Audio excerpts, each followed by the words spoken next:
Chapter 71, An Urge 1. Chapter 71, An Urge 1. Eliot's Pav. Fate is cruel, and still, it is the source that leads us to our destiny. Eliot Starfall. A sharp, ghostly pain spears through my right arm, what's left of it, anyway.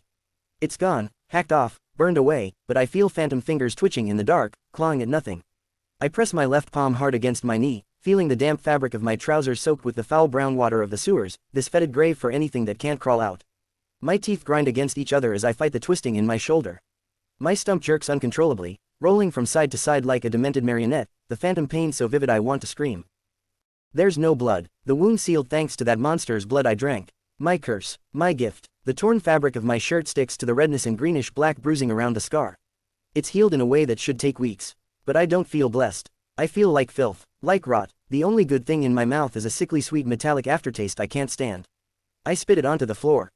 My legs shake, I'm shivering under the sheer weight of it all, like a mountain pressing on my spine. What would Ren do?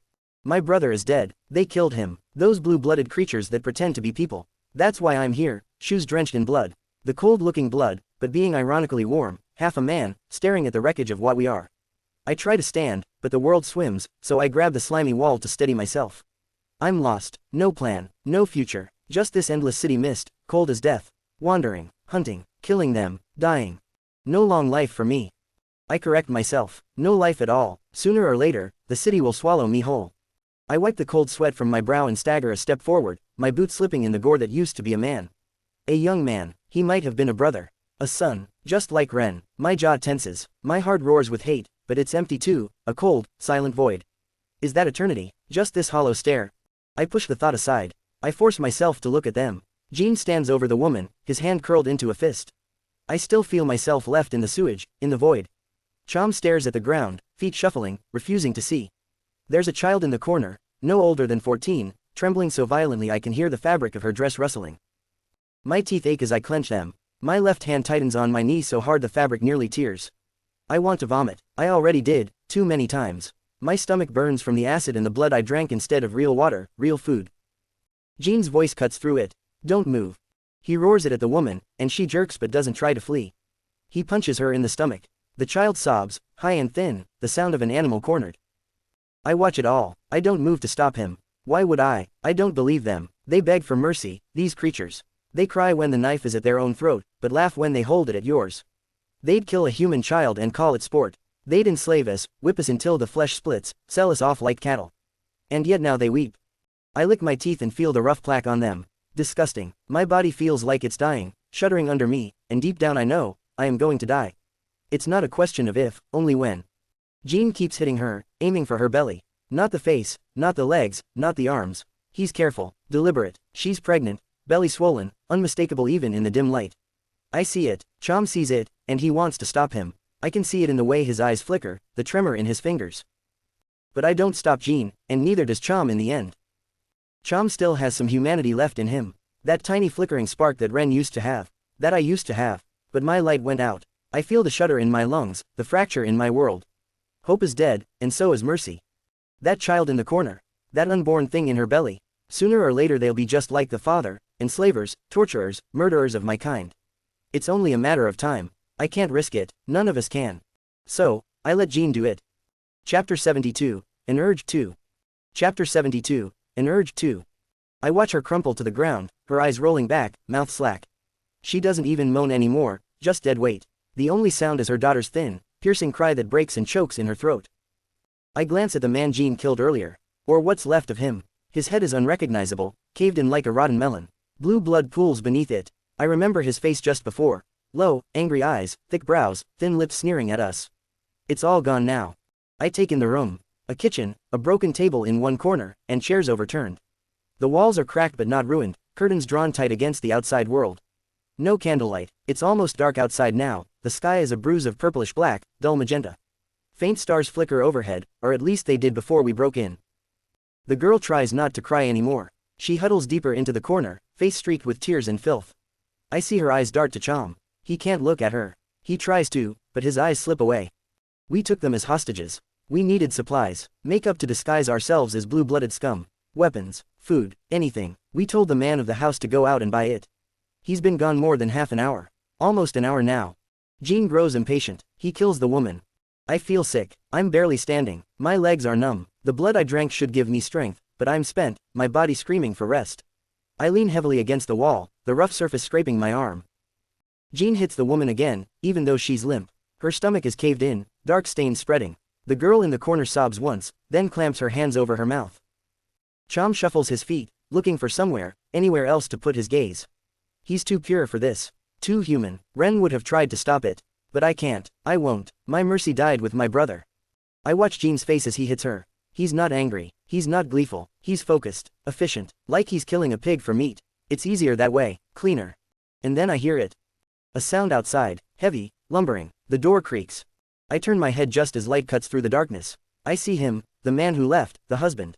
The father. He bursts in like a bomb going off, clutching bags to his chest. His eyes haven't adjusted. He can't see properly. He's panting, sweat soaking through his shirt. His belly is round, fat from years of comfort while people like me had to suffer. He drops to his knees immediately, the bags falling from limp fingers.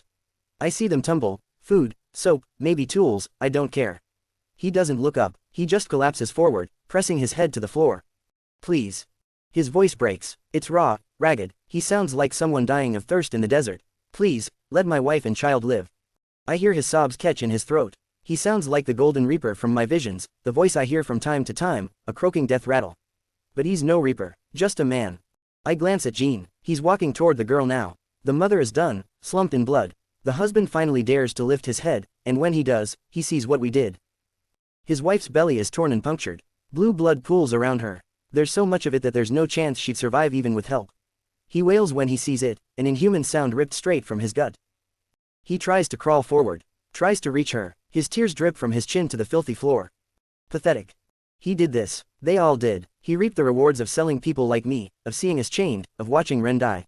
And now he's too slow, too fat to save the only things he claims to love. Jean doesn't hesitate. He reaches the girl, and she's frozen, eyes wide. She makes a tiny, pitiful sound, like a trapped mouse, but Jean doesn't say a word. He raises his fist and brings it down on her head. Once, twice, 3 times. He shows no mercy. Chapter 73, An Urge 3. Chapter 73, An Urge 3. I see something in his eyes that I recognize in my own, and something I rarely see in others. He likes it. He's lost something precious, though I've never asked him what it was, but I know he has. And now Jean lets out a bitter laugh as the man with fingers like fat sausages stumbles back, trembling. He's grieving for what he lost, but even then, he turns away. No matter what they lose, they never want to die. They cling to their lives like the filth they are. And in answer to that pathetic tenacity, the urge of the Reaper grows in Jean's heart. He lunges, punching the big, soft-bellied man in the ribs, cracking something inside. Jean refuses to grant him a quick death like the child before. Instead, he draws it out.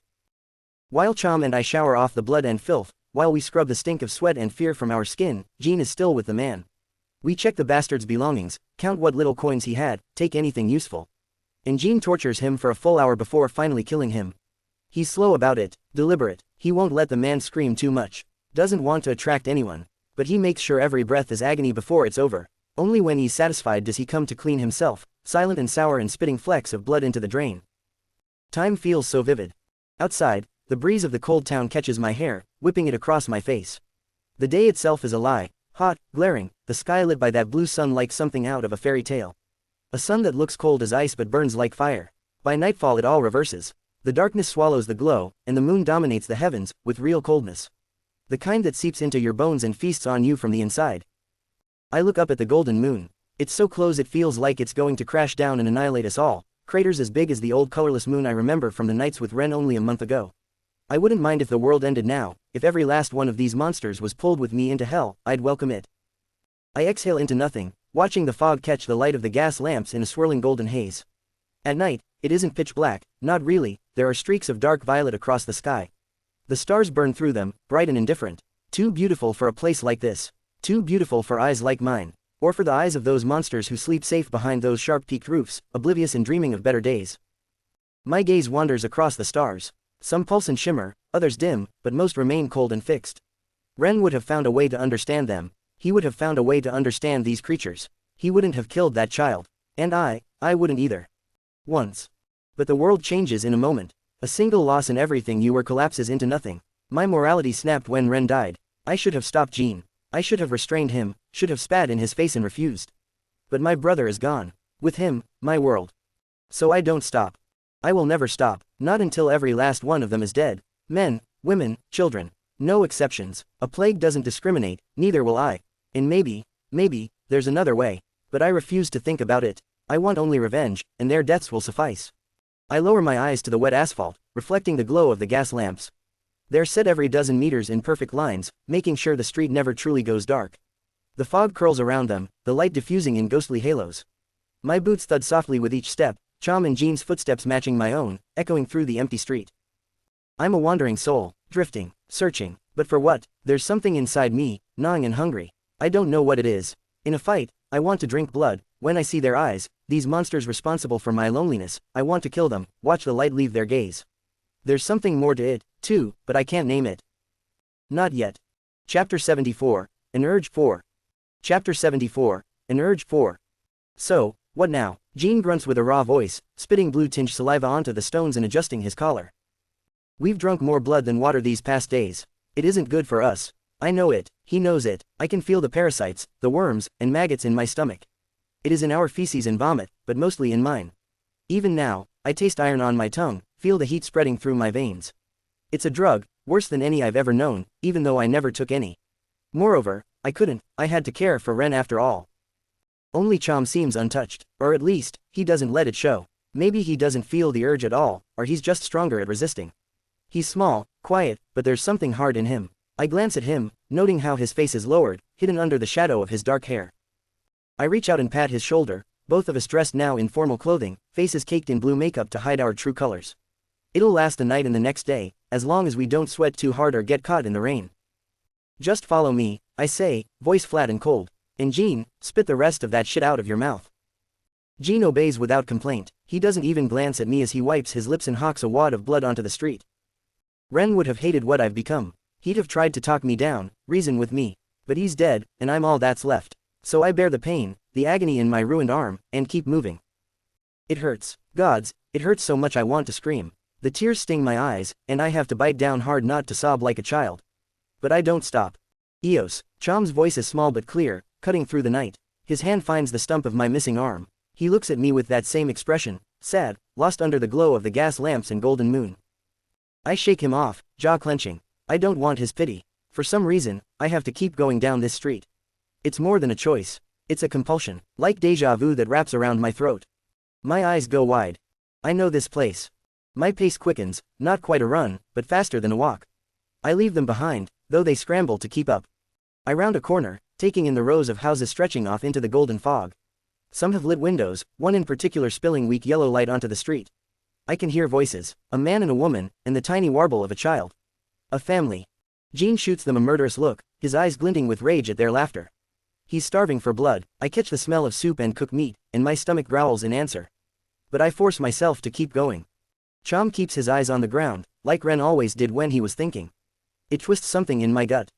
My entire body begins to itch. Not the phantom pain I always feel on my missing side. This is something else, deeper, as if my bones remember something my mind refuses to see. I slow, scanning the stones beneath my feet, the cracked bricks of the buildings, the heavy fog that clings to the walls. The gas lamps barely push back the gloom, making the street seem even more unreal. The itching spreads to my neck, sweat beads on my forehead, dripping into my eyes. And then, I see it. I stop dead in my tracks. Chom bumps into me, his small frame glancing off my side. Pain flares in my arm, and I can't stifle a choked moan. But I keep my eyes fixed forward past him. It's the bar. The same one, Aston was. It's dark now, the sign gone or maybe just unlit. But the shape is the same. The cracked door, the warped windows, the memory hits me like a blade to the gut. I've been here before. I feel something in me lock into place, as if I've been following an unseen thread all this time. I know I have to go inside. I don't know why, I don't know what I'll find. But I have to. Chapter 75, Sebastian 1. Chapter 75, Sebastian 1. Elliot's Pav. I am but a mere mortal controlled by things I cannot see. Elliot Starfall. The door slides open with that slow, theatrical groan that belongs in an old cowboy film, only here, the proportions are off. It's as tall as me, even a little taller, scraping at the air with that sense of forced civility while everyone behind me breathes in the heat of this den. A gust rushes past us, and I feel the temperature of the big room shift, the warmth sucked out. Inside, flames flicker inside a tall stone hearth. Not normal fire, blue, icy at the center, shading to cobalt at the edges where the wind hits it as we enter. I fix my gaze at it, the unnatural light washing over the walls, throwing harsh shadows across the floor. My skin prickles at the warmth it radiates despite its cold color. It's refreshing, almost comforting, but only for a moment. I take a step forward, trying to mimic a walk I remember from a time ago that feels like ages. Ashton's walk, precise, steady. It's a different time, different people, but I force myself to match his pace, match the slight roll of his shoulder, the measured arrogance he wore like a cloak. I try to become him, even as everything about me revolts at the thought. Ahead, she waits, the woman with eyes cold as the flames, ice blue and clear, unyielding. Her hair is blonde like mine, but lighter, smoother, better kept, an affectation of control she doesn't bother to hide. She wears tight black trousers over a snow-white blouse cinched neatly at the waist. She's in shape, lean and strong, every line of her body a calculated threat. I keep walking. No one really watches me. That's the worst part. 2 or 3 glance over, vaguely interested, before going back to their drinks. The rest ignore me completely, as if I'm nothing more than a breeze disturbing their stale, smoky air. Why am I even here? I ask myself, but the question vanishes as I stop in front of her. My mouth opens. For a split second I nearly say the words Aston used to get past her once. 1 Avalorian scotch with a straw and extra liquor. I can't even understand why I remember something so trivial. I lampoon myself, forcing down the impulse, jaw tight as I glance back at Jean and Chom behind me. They're good at the act. Jean, especially, though it's good no one's paying us any attention. If they did, the wrong blue might already have punched him, or vice versa. It's hard enough for me to hold back. I hear a scream behind Jean to my right, but ignore it. My head is already turning, drawn by some gravity toward the backroom door. The one Aston used to get to the others, where I was incorporeal shortly after the hands dragged me into the void. Beyond that door, the second stage is lit in lurid purples. Women are naked, dancing with mechanical, joyless motions. Marionettes with cut strings for souls. Their limbs move without grace, painted in bruises the color of night. Some are broken, bent in ways that make my stomach knot. Reds like me, but also a few blues, though by far fewer. I see red lips, red nipples, red scars on pale skin. Instead of Ashton's code, I speak something different. 3 mojitos in Zentria style. Words slip out I shouldn't even know about, but they come anyway, familiar in a way I hate. The woman's expression doesn't soften, but her lips twitch, not a smile, just a shift. Resigned, maybe. She raises her palm in demand. Sighing, I glance at Jean, whose teeth are clenched so hard I think they might crack. 1 cont and 2 celli, right? My voice fills the lively room with that feigned confidence I hate, like I'm someone who belongs here. She nods once, turning to the man at her side. He starts mixing the drinks without a word. I sneer inwardly, somehow knowing the prices of various things I've never seen or heard about before. 4 celli for 1 mojito, anywhere with a currency system, it gives inflation. Stop it, Elliot, I curse inwardly, the fact that I think about such trivial things bothering me. I guide Jean and Chom to a table near the flames. The closer we get, the more I feel the heat pressing against my face, making sweat trickle down my back, but all the other seats are either fully or half taken, not enough space for 3. I settle into the chair, exhaling shakily. A scream echoes again, but it fades before it even hits my ears. Around us, other patrons drink like nothing matters. The flames crackle blue. It feels like a sauna, too hot for my disguise to last long. I hear a snatch of conversation at the next table. These Reds are lucky they're not registered in the blood system. The speaker is fat, his gut spilling over the stained wood. The higher-ups are too dumb to get even a drop of these cockroaches, says his seemingly friend, leaner but bigger than me. Just 1 drop and they'd be tracked for life. Shish, the fat man hushes dramatically, pressing a thick finger to his blue lips. They might hear you. He snickers as if knowing that Chom, Jean, and I, red-blooded in disguise under them, would eavesdrop on them. Subsequently, my stomach turns, my tongue tasting sour fluid, vomit, which I gulp shortly after. Chapter 76, Sebastian 2. Chapter 76, Sebastian 2. I look to the side. There's a woman there, red-blooded like me. She lies against the fat man's arm as if she doesn't even notice it anymore. No tears, her eyes are empty oceans, all the fury and hope evaporated in a storm that's long since passed. Acceptance. She's my age. Further down, there's a child. I run my tongue over my inner cheek, biting until I taste blood. My left sleeve is damp in my fist. My right sleeve hangs loose from my body, and my collar covers my brand, a permanent reminder of what I am to them. Jean and Chom match me, their shirts carefully arranged to conceal their brand marks. Why? Jean hisses, voice low and dangerous. I can see the veins in his neck bulging, sweat running in rivulets down his face. I stare back at him until he stops, breathing heavily. Stop it, I murmur. The makeup. His nostrils flare, but he clamps down on the rage. We're sweating too much, the heat here will ruin our disguise in minutes. I can feel it, my forehead is slick, and I'm sure I'm starting to look suspicious. My eyes wander, and a blue woman sets 3 drinks on our table. I don't thank her, I can't even look at her. We sit in silence, trying to be invisible among the other clusters of customers, lost in their own private hells and fantasies. Across the room, the real show continues. I didn't see it last time, maybe Aston didn't look at it. Perhaps he ignored it like I did just moments ago, or maybe it wasn't running that day. But now I see it. An old man dangles upside down, roped by the ankles, spinning slowly, like a grotesque carnival prize. His body is sagging, his skin marked with burns, cuts, purple-black bruises that stand out like accusations in the blue light. Stop it, he screams, his voice cracking. They don't stop. One of them is holding a metal rod, pressing it to his chest. There's a hiss, the smell of burned flesh rolling across the room like rancid smoke. My stomach clenches like so many times. No matter how much I see, my body won't get used to it, probably never will. He could be my father's age, bald, with only burned tufts of hair clinging to his scalp. His skin flakes off in rusty sheets, sienna giving way to raw meat, falling to the floor in damp scraps. He'll die, soon. I bite harder on my cheek, not just out of rage. My arm is screaming at me. The brand throbs in the heat, every heartbeat sending another spike of pain through me, as if it remembers what it is. I can feel the sweat pouring down my spine. The voices around us get louder, rising in drunken revelry and cruelty. I glance at my hands in panic. Are they still blue? Is the dye holding? I rub at my knuckles, fighting the urge to claw the color off. I grab the drink and down it in a single, savage gulp. Cold, then heat. The alcohol burns its way to my stomach, numbing me for a blessed second. I drain my drink in one go, the bitter taste burning all the way down. Across from me, Gene's fingers tighten around his glass so hard I think it might shatter. For a second, I want it to break. His blood would smear across this piss-stained table, showing everyone just what he is. What we are. But he holds back, the rim of the glass cracking with a dry snap before he eases up. I watch Chom. He doesn't drink, he just stares over the edge of his glass like he wants to disappear.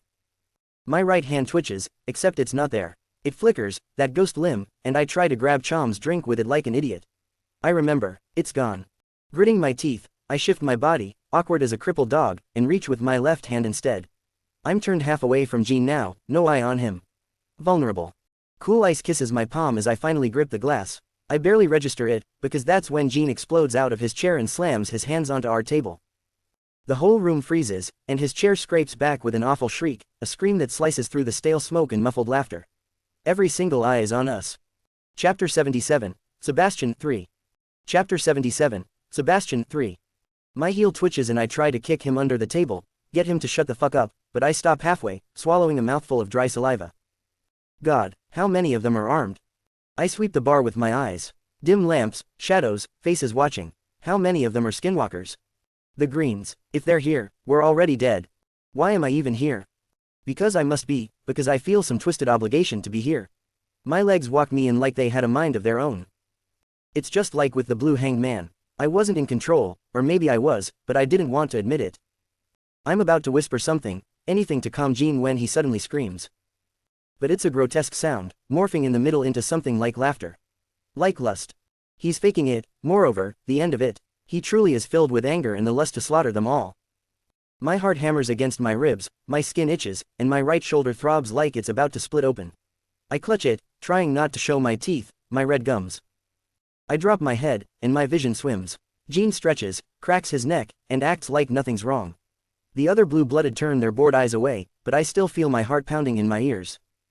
Chom doesn't even move, he just stares melancholy at his fingers on the table, eyes glazed, miles away. He always thinks about his family. There's a voice now, coarse and thick. Who wants to go next? Boots slam onto a bench next to an old man with a face as red as a squashed tomato. Over Chom's shoulder, I see it, the rope loosens, and the old man crumples to the ground, only leaving with one last breath, a groan full of salvation. A man is there with a knife, and drives it into the corpse's eyes, scooping out the sockets with practiced casualness. Just like they did to Ren. The pain hits me like a jagged blade twisted inside my guts.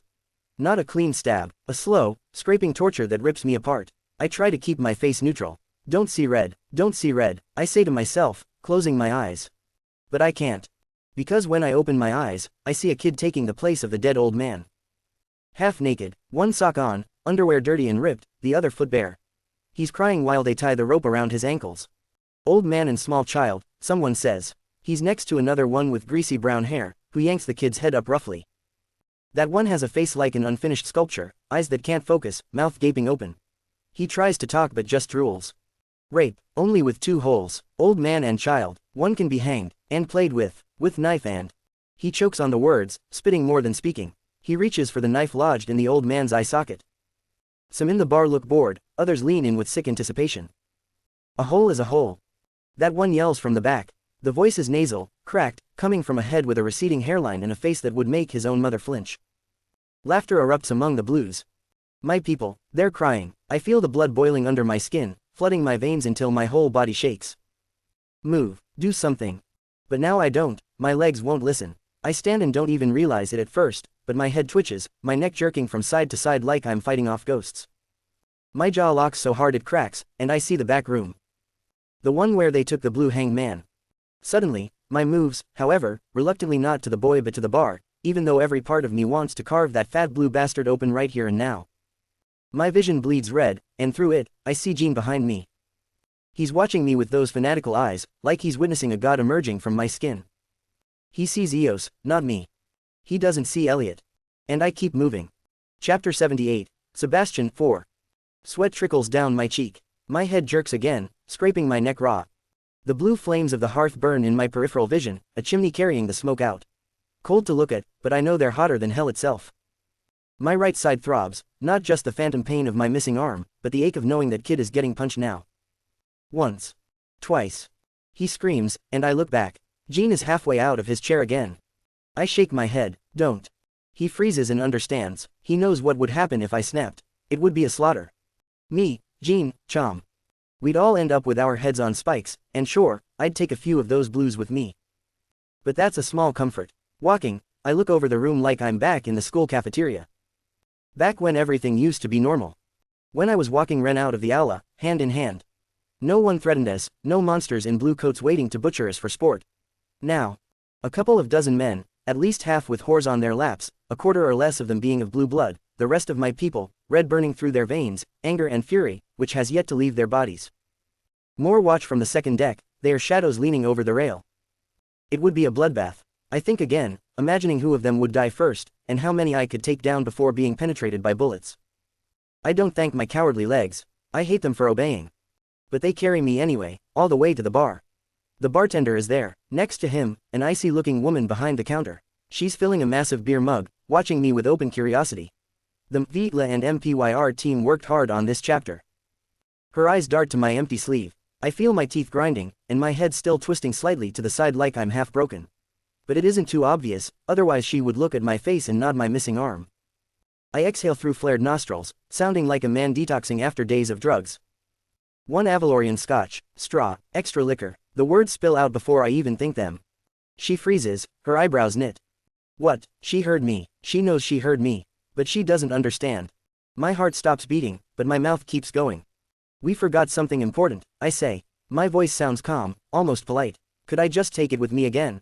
My eyes don't waver from her eyes until she licks her lips slowly. Blue lips. As if the last bit of warmth has drained out of them. Fair enough, she says, turning her body away from me. Instinct drags me after her, my shoulder lurching like a fish over a stormy sea. Pain blooms through the stump where my arm should be, raw as a fresh wound, hammering in time with my frantic pulse. I want to stop, to clutch it and scream in agony, but I can't. My legs move without my permission, my body locked off from my own will, a vessel I barely inhabit.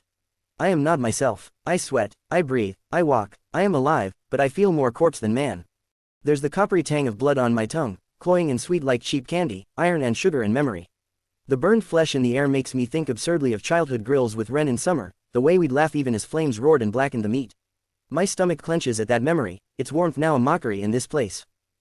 I stand there in the darkened room, behind her, watching as she retreats and leaves me alone, no flame created by paper enlightening the room, unlike at the entrance of Aston. The only light is from scattered candles, wavering orange, casting grotesque shadows on cracked walls. Their flames shudder as if they fear the dark more than I do. Somewhere beyond these walls, I hear the boy screaming. His voice is high and ragged, cracking with fear. But he isn't the only one. There are other voices, older, younger, male, female, wailing in overlapping misery like a choir of the damned. And I hate myself. Chapter 79, Sebastian 5. I hate that I don't go to help. That I can't. That even if I tried, my legs wouldn't carry me, or if they did, I'd just fall to my knees, bleeding from the stump of my arm. My hand curls and flexes uselessly in memory of a limb that isn't there. Instead, I wander, my feet shuffling across the cracked floor, my hand ghosting over splintered tables and chairs, feeling their ruined textures. Shelves, regals, memories of Ren gurgle up, he used to say regals instead of shelves. I would slow down, take a moment for myself, if only rarely, however, my legs move on their own, my hands going through dust and leathered books. My heartbeat is so loud it drowns out the screams. Then I see it. A paper between books. At first, it's just a smudge in the dim light, meaningless. But the candles burn brighter, the orange deepening to furious red. Shadows shrink, and I see what sits on that paper. My eyes widen. It's a finger, desiccated, mummified, bony and thin as truth itself. My first instinct should be horror, revulsion, flight, to think that I look at something so trivial, while a boy screams in agony right next to me. I should turn, should fight, I should rescue the boy and get away. But I don't. I'm not myself, I am long lost. I feel like a passenger in my skull, watching as my body bends to pick up the finger, as if I were in Ashton's body, but with the difference that I am now inside my own body. My real body, my hand trembles, my lips part, holding the mummified index finger inside my own and putting it reluctantly against my lips. I don't chew, I swallow it whole, the bones scraping my throat, lodging for an instant before sliding into my stomach with a nauseating thud. I stand there in silence, my mouth dry, sweat soaking my collar. How long? Her voice drifts to me from the doorway, distant even though she's just outside.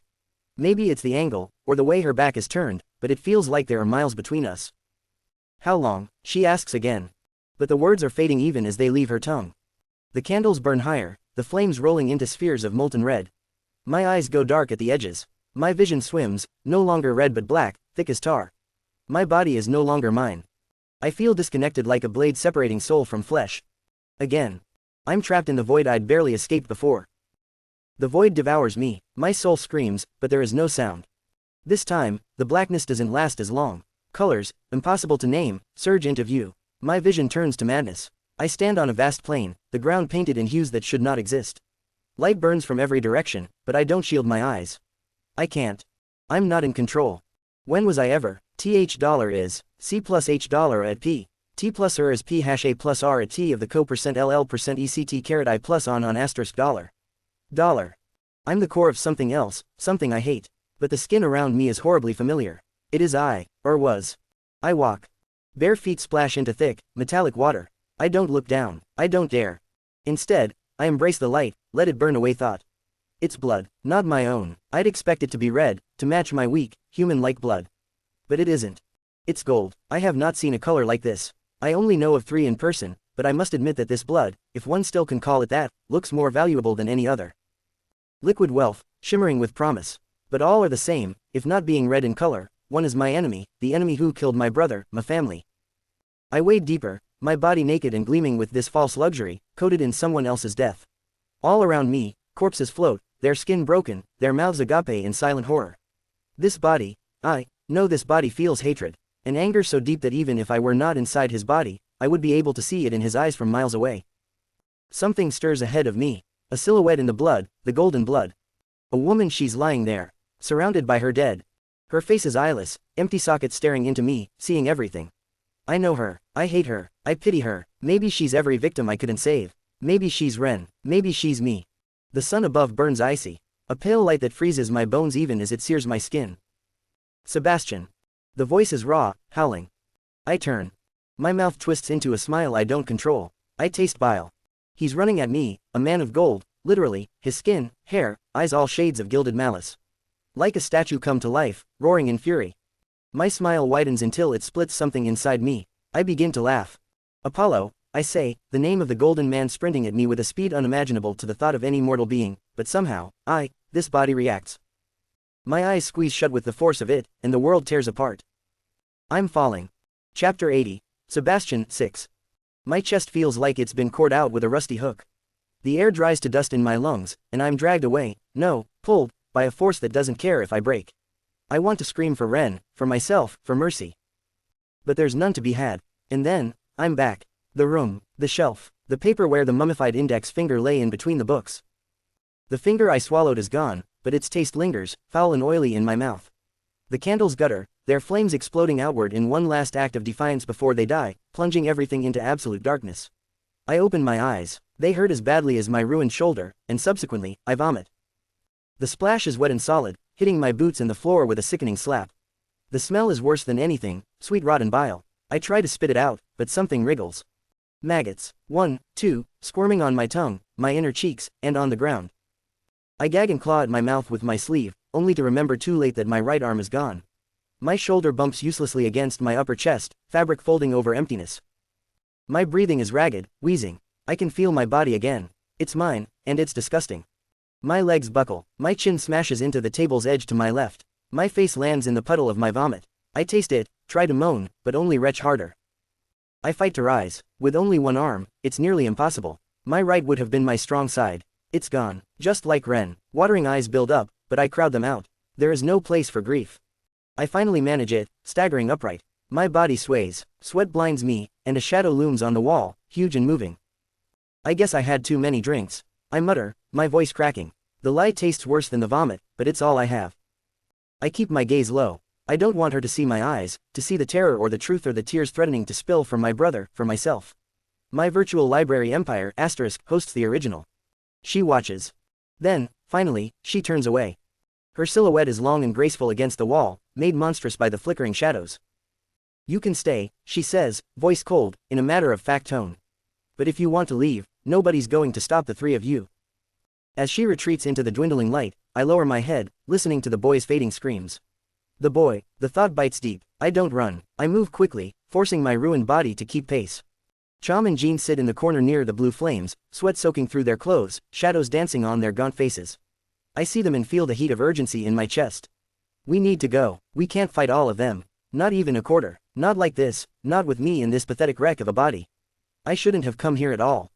My eyes drift to the evening's attraction. The old man lies dead on the floor, his neck twisted at an impossible angle, two fat flies lazily circling his slack-jawed head. But the boy is gone. Even so, the screaming hasn't stopped. Where is the boy? I ask. My voice emerges wrong, not the cold blues tone I aim for. The woman behind the counter doesn't bother to turn fully. Her hair falls over one icy eye, her expression dull as tarnished silver. She glances at me sideways. He was bought by a single customer, and not by the whole party. Paid a fair price. That answer scalds me, but I swallow it. I turn away, my gaze sweeping over Jean, lingering on the tense set of Chom's shoulders. Jean knows this look in my eyes. It's the mirror of his own. Fury, madness, the bloody inheritance neither of us asked for. He rises immediately. Chom follows seconds later, slower, reluctant, but loyal.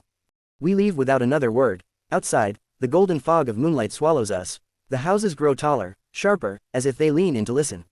The streets seem to narrow with every step, and I feel watched.